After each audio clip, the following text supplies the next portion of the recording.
tahun 2025 ini, Indonesia sedang berada di titik paling berbahaya dalam sejarah demokrasi modern kita. Dan yang lebih menakutkan, kebanyakan dari kita bahkan tidak menyadarinya.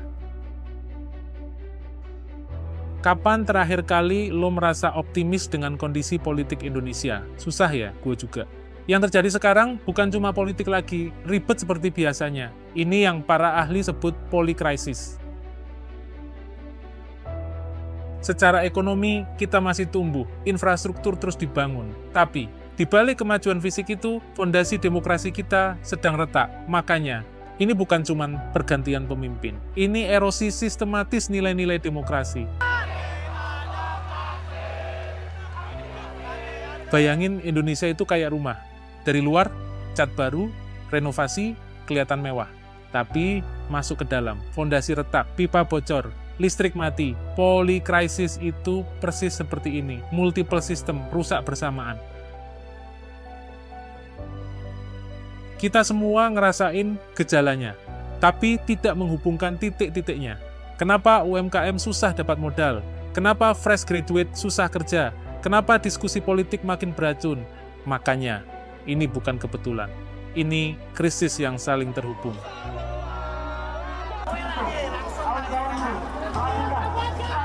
Krisis politik menciptakan kebijakan buruk. Kebijakan buruk merusak lingkungan dan ekonomi. Ekonomi buruk menciptakan ketidakstabilan sosial. Dan ketidakstabilan sosial balik lagi ke krisis politik.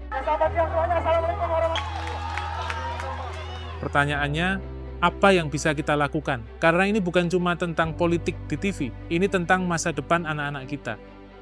Ini tentang Indonesia yang seperti apa yang mau kita tinggalkan ke generasi selanjutnya. Tapi ini dia, sejarah sudah menunjukkan berkali-kali bahwa krisis itu juga bisa jadi momentum. Makanya, momen ini bisa jadi panggilan bangun yang Indonesia butuhkan, buat membangun ulang sistem yang lebih berkelanjutan, buat memperkuat demokrasi dari akar rumput, buat menciptakan ekonomi yang benar-benar inklusif. Ketika gue bilang Indonesia di titik paling berbahaya, gue juga percaya kita di titik paling penuh peluang. Pertanyaannya cuma satu, kita mau jadi bagian dari masalah atau bagian dari solusi? Drop di komen gimana pendapat lo tentang kondisi Indonesia sekarang. Dan ceritain satu hal kecil yang mau lo lakukan buat bikin perubahan. Karena perubahan dimulai dari percakapan, dan percakapan dimulai dari kita sendiri.